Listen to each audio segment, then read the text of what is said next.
Empathy by Orider. Let me tell you a story. Ever since I was a child, I dreamed about captaining my own spaceship. I imagined myself zooming through the galaxy, meeting alien races, saving people, showing off humanity's bravery, our strength, our cleverness, being a shining beacon of hope throughout the universe. Humanity, fuck yeah, I would think. But when I got to the academy and started studying alien races, I realized how naive I had been. We're not the strongest race there is. We're not the smartest. We're not the bravest. We're better at some things and worse at others. We're middling. It was a real blow to my ego. I mentioned it to one of my professors, asking if there was anything that we do better than our species. I remember the look he gave me. It was hard and serious look. And then told me the one thing that we're better at than any other species. Empathy. I thought it was a bullshit answer. Who gives a fuck about empathy? It's true that in comparison to our races, the human brain is more developed to experience empathy, but it just didn't feel like a quality to be proud of. It felt like being told by your mother, you have a nice hair. I'll honestly admit, it put a real damper on my enthusiasm for exploration. But I kept going. I worked, I studied, and eventually graduated. I became an officer on a ship of the Terran Union and saw the galaxy. And, it turns out, my conclusion had been correct. We are middling. No one scampered away in terror at the sight of an approaching human, or looked on in awe. We weren't even sneered at, considered lowly or upstarts. We were just there. When we encountered other races, some remembered hearing about our species, others didn't. There are hundreds of FTL races, and we didn't warrant special attention. Eventually, I accepted it. It sucks, but that's life, isn't it? Accepting disappointment and making the best of it. I continued to serve on starships, and I did well. I advanced, and eventually I became the captain of my own ship. Not a grand war cruiser or anything. My ship is little more than a glorified cargo ship, transporting goods, messages, and people to our worlds within the Galactic Alliance. One day, we were sent to drop off some supplies on a small backwater colony planet called Drift. You may not remember the name, and that's okay. It was a farming planet. It had maybe 100 people from several different species, but no humans. But there were families, people who had gone there to start their own lives. It was admirable. You might notice I keep saying was. That's because when we got there, it was burning. Raiders had been there. They hit hard and fast. They grabbed everything that wasn't nailed down, burned whatever they didn't need, and killed whoever tried to stop them. It wasn't done out of cruelty. It was done of a sense of efficiency. If homes are burning, the owners are too busy trying to put it out and to stop you. And if somebody tries to stop you, they are slowing you down, so killing them is the most efficient thing to do. Simple math. But to me it wasn't math. We landed on that planet and did what we could to help. Put out the fires, tend to the wounded. After the fires were gone, I wandered around, seeing if any supplies could be salvaged for the colonists to use. And that's when I saw her. This little girl, who looked to be about 6 or 7 by human standards.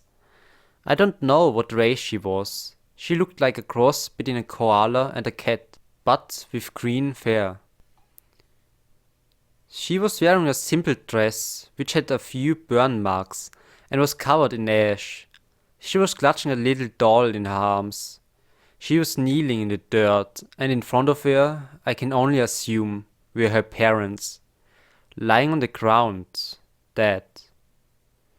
She just knelt there, silent, staring at the unmoving forms of her parents, tears soaking into her fur. I remember walking up to her and placing a hand on her shoulder. She flinched, but didn't say or do anything. Then I bent down and picked her up, holding her close. At first, she was stiff as a board, barely acknowledging me, but then I felt her tiny arms move, wrap around my neck and squeezing me. And then she wailed. I'll never, for the rest of my life, forget that wail. The sheer despair and terror and loneliness that only a child can feel so completely. I will never forget as her entire body shook, the tears and cries not enough to expel all those feelings she had deep inside of her.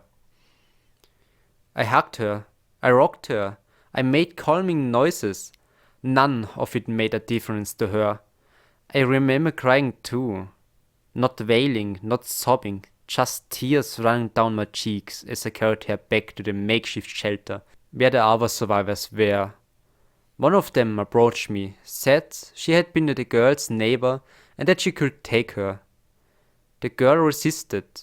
Her arms squeezed more tightly around my neck. I don't think it was me in particular she wanted to hold on to. She just wanted something, anything, to be solid and constant in her world. For those minutes I had been carrying her, I had been a solid foundation for her to hold on to.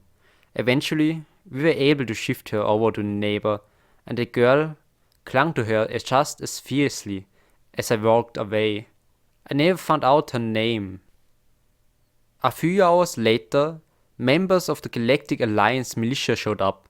Much like we did, they did what they could to help salvage what was salvageable and prepared the survivors to be transported to another planet. When I asked what they were going to do about the raiders, they said there was nothing they could do. Again, this wasn't cruelty, it was logic. The chase after the raiders will be an FTL chase. It will be jump after jump after jump, putting strain on the engines until finally one gave out. Maybe it will be the raiders, maybe we wouldn't. But it will take days, maybe weeks. It wasn't worth the resources. I walked back to my ship, and as I did, I remembered what my professor had said to me. Empathy. And I understood. I didn't just understand that girl's pain. I felt it. I felt her loss, as if it had been my own parents that had been killed. My own home that had been violated. I felt hers and everyone else's pain on that world. And I realized I didn't give a damn about time and resources. I just wanted to get those responsible for this pain. I gathered my crew and told them. I told them I wanted to chase down the bastards who did this, to teach them what a mistake they had made. And I told them if anyone was against it to speak up now. They were all silent. They had seen their own horrors, shed their own tears. Not one was unmoved by what they had seen, and so we went. The raiders had little more than a day head start, and we quickly tracked down the FTL signature. We barely had time to order their surrender before they jumped, and we followed, again and again. The next few days were a blur of jump after jump, coming out of the jump, racing towards them, only to have them spin up their engines and jumping again, and just us following closely behind. We barely slept, doing everything in our power to keep our ship running, to make sure that we outlasted them. We were tired and frustrated. One more than one occasion, I thought about giving up, that this was foolish and pointless, and then I thought about that little girl, and all the sorrow and rage within me. And I kept going, and so did my crew. 5 days, 3 hours, and 15 minutes. That is how long the chase from draft lasted, until finally the raiders' engines gave out. We didn't hesitate. My ship isn't a warship, and my crew aren't soldiers. We are not even intended for combat, and yet the raiders never stood a chance. Maybe they were tired after the long chase. Maybe they never dealt with anything more dangerous than a defenseless colony. Or maybe the rage of my crew was just too much for them. Whatever the case was, we crushed them. We boarded the ship and took them all prisoners. And that's how we got here, the captain said, a humorless smirk on their face, turning towards the leader of the raiders, who was tied and bound to a chair. What do you think of my story? Can you guess the moral of it? The raider swallowed, eyes wide, trying useless to escape his bonds, to flee from this insane human. Please, he begged. I'm sorry, I'll never do it again, I swear. The captain leaned forward, cupping the raider's head between both hands, nails digging into his temples. See, there it is, the fear, the terror. You're capable of feeling it. The captain's face was inches from the raiders, sour breath against his skin. But it wasn't for those colonists. You didn't feel anything for them. I bet you aren't even feeling anything for your crew who right now are at the mercy of my crew. No, this terror you're feeling is all about you, and that's the problem. The captain let go, chest heaving, as if they had been running a marathon. He walked over to the table, where he picked up a large wrench. They hefted it, feeling the weight in their hand. My professor was right. We do feel empathy more than others. Sometimes it hurts us, but it also makes us stronger, gives us strength. He turned again to look at the raider. I want you to know, just like I felt to the colonists' pain and terror, I'm going to feel yours as well. Then he raised the wrench high and swiftly, and brought it down onto the raider's knee. And with this concludes the data entry 767152, called Empathy, written by Orider. You can find the link to the region below, and as a reward for staying until the end, here's your mandatory fun fact. Rats can actually laugh when they are tickled. These creatures are more dynamic than we think, actually. Rats have the ability to laugh when tickled. A video from National Geographic demonstrates that rats respond positively to tickling, and they even chase after the researcher's hand in a playful manner. Funny thing, right? And lastly, if you don't want to miss new narrations, then just subscribe and activate the bell. That's all, and stay healthy, sentient beings, and enjoy your holidays. And fröhliche Weihnachten in German. Bye.